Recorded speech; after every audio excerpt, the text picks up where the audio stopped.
You ask Tiger to solve. This deals with linear equations with one unknown. The final result is f equals -1.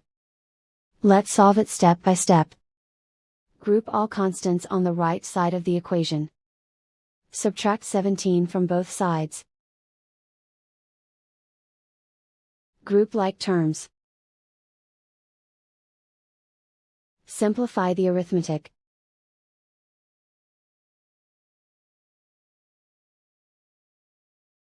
Isolate the f.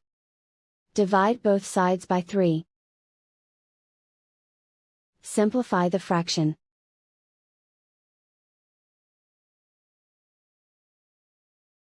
And so the final result is f equals -1.